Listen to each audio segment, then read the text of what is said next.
நீங்கள் தூதி இலையை வச்சு நம்ம சட்னி செய்யலாம் வாங்க. தூதி இலை இதுமாரி வீட்டில் இருந்தால் பறித்து அருமையாக உடம்புக்கு ஊறக்காய் அரைச்சி சாப்பிட்டா உடம்புக்கு ரொம்ப நல்லது.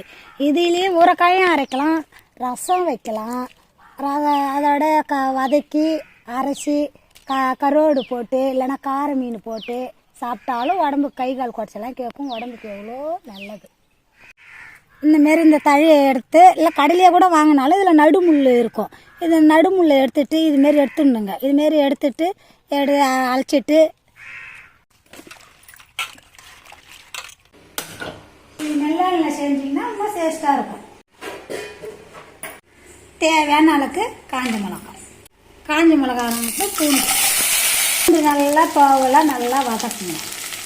பூண்டு நல்லா வதங்கிட்டோம்னா தேவையான அளவு பூண்டு இஞ்சி போட்டுங்க. இஞ்சி பூண்டு வதங்கினே தூதி இலையை போட்டு வதக்கணும். நல்லா நம்மளுக்கு தேவையான அளவுக்கு புளி எடுத்துக்கணும். போட்டு நல்லா வதங்கினோடனே மிச்சிட்டு நல்லா இதெல்லாம் வதக்கி ஆற வச்சு மிக்சியில் போட்டு நம்ம அரைச்சிக்கலாம்.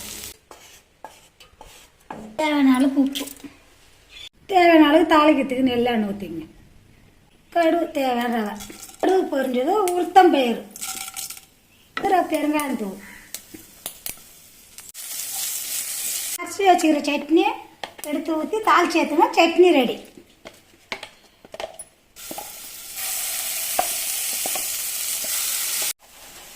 நீங்களும் வீட்டில் இதுமாதிரி சட்னி செஞ்சு சாப்பிட்டு எங்களுக்கு ஆரோக்கியமாக சொல்லுங்கள்.